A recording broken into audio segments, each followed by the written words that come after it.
So, ladies and gentlemen, let's start out today with some of the latest news on the TransCanada Keystone Tar Sands XL Pipeline. Now, ladies and gentlemen, you will remember about 3 weeks back or so, we discussed how the State Department has released a ridiculous report calling the proposed pipeline, quote, environmentally sound. If you listen to the show regularly, you'll know that claim is absolutely positively 100% false. It is ridiculous. It is insane that they would claim that. Countless scientists have been screaming at the top of their scientist lungs, saying the exact opposite of what the State Department claims, including, of course, NASA's head scientist, James Hansen, who tells us, of course, again, that if the pipeline is approved, it is, quote, game over for our environment because of the amount of carbon that will be released if the tar sands oil is extracted up in Alberta. Well, anyway, back a couple weeks ago, we reported that the State Department has ignored science, has ignored scientists, and they said in their report that the pipeline was environmentally sound. So, fast forward to this week, ladies and gentlemen. Mother Jones magazine has a shocking report, and it's shocking, but it's also not shocking. But the actual report itself is shocking. Mother Jones has reported, I'm going to read from it now. Mother Jones has reported that, quote, experts who helped draft the report had previously worked for, wait for it, TransCanada, the company looking to build the Keystone Pipeline, and other energy companies poised to benefit from Keystone's construction, end quote. I know, you're shocked, aren't you? You're shocked that the people who wrote the State Department report are contractors for TransCanada. I know, you're shocked, but you know what? It actually gets worse. Reading on from Mother Jones magazine, quote, the State Department released documents in conjunction with the Keystone Report in which these experts' work histories were redacted so that anyone reading the documents wouldn't know who'd previously hired them. Yet unredacted versions of these documents obtained by Mother Jones confirm that 3 experts working for an outside contractor had done consulting work for TransCanada and other oil companies with a stake in Keystone's approval. End quote. So folks, here it is. Not only did our State Department, Barack Obama's State Department, hire ex-TransCanada employees to say if TransCanada's proposed pipeline was environmentally sound, which again, surprise, surprise, they did. Not only that, but they lied about it. They redacted that damning information from the report. Because certainly, that's not information that people should know, should they? Oh, no, we don't need to know that. That information that these people who wrote the report actually worked for TransCanada, that's not at all relevant to the content of this environmental report, is it? Reading again from Mother Jones magazine, quote, the second in command of the Keystone Report, Andrew Bylakowski, had worked on 3 previous pipeline projects for TransCanada over 7 years as an outside consultant. He also consulted on projects for ExxonMobil, BP, ConocoPhillips, 3 of the big 5 oil companies that could benefit from the Keystone XL project and increased extraction of the heavy crude oil taking from the Canadian tar sands, end quote. But sure he's worked for TransCanada, sure he's worked for ExxonMobil and BP and ConocoPhillips, but I'm sure he's unbiased. I'm sure he's 100% on the up and up. Another contributor to the State Department insanely horrible report, worked for Shell Oil. Another worked as a consultant for, wait for it, the Coke Gateway Pipeline Company. That's right. That's right. You heard me. You heard me right. I said Coke, and we are talking about those Cokes. We are talking about the Koch brothers because of course, you'd want a Koch brothers consultant to help determine if a pipeline is environmentally sound. And a quick reminder, if you don't remember from some of the other things we've talked about when we talked about this before, the dirty tar sands oil, pardon me, that TransCanada wants to pump through this pipeline would actually go from Alberta in Canada all the way down to Koch brothers refineries in the Gulf of Mexico. That's right, the Koch brothers would make a killing off of the killing of our planet. It would go to a couple Koch brothers refineries, and then after it was refined in Koch brother refineries, this oil would then be exported mostly to China and Russia. As we've pointed out many, many times before,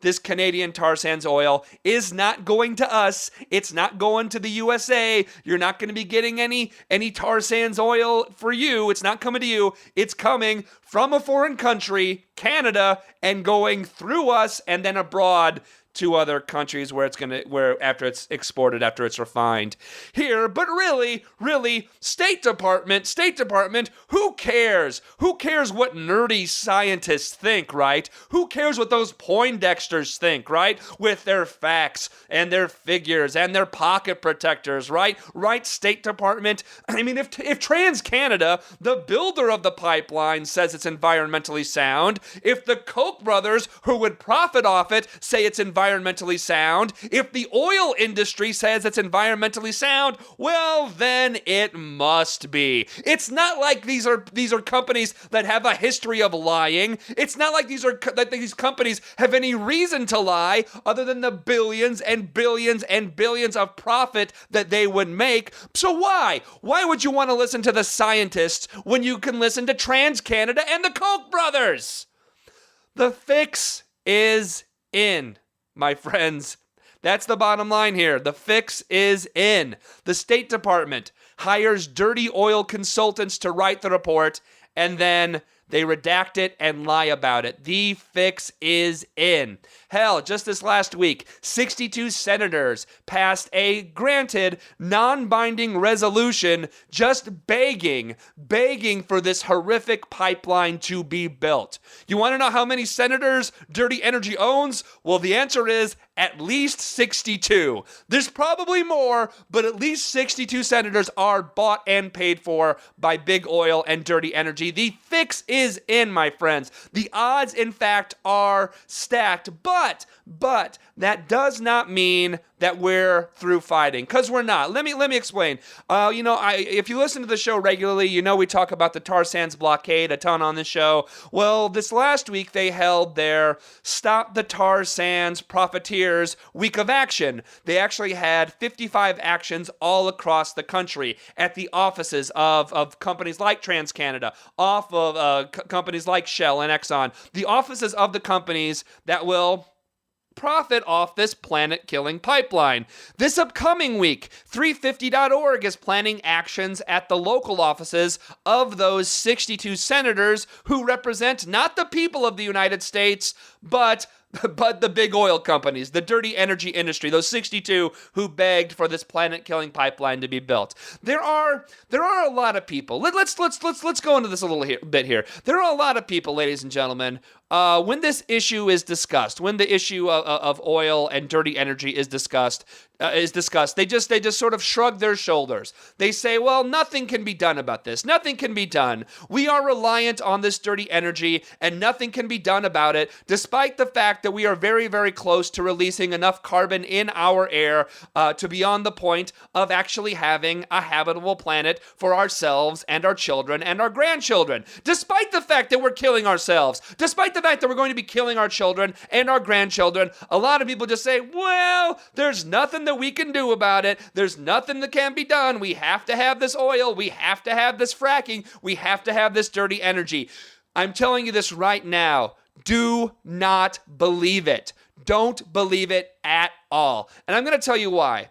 A researcher at Stanford University, a guy named Mark Jacobson, along with scientists from Cornell University and UC Davis, they recently released just about a week ago a study that found that and that's the big thing right now, if the desire were there, the state of New York could convert to renewable energies and have all of its energy needs met by renewables by the year 2030.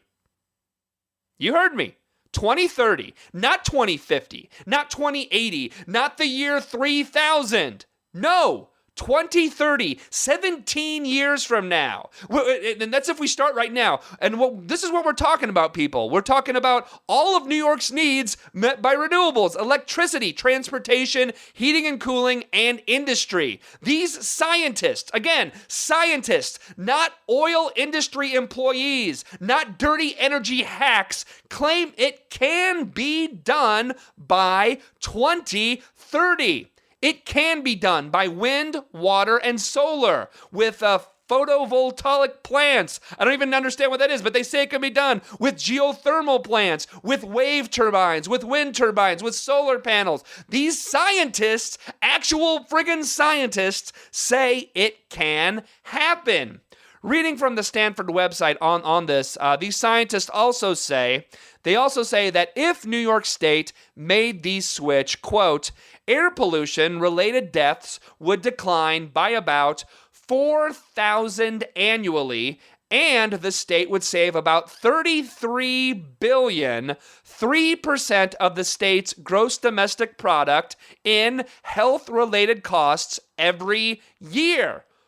But why, right? Why would you want to save 4,000 lives a year? Let them die, am I right? Why would you want to save $33 billion in health costs every year? Oh, that's just silly. Why would you want to do that? Reading on from the Stanford site, quote, that savings alone would pay for the new power infrastructure needed within about 17 years, or about 10 years if annual electricity sales are accounted for. The study also estimates that the resultant emissions decreases would reduce 2050 U.S. climate change costs, such as coastal erosion and extreme weather damage, by about $3.2 billion per year.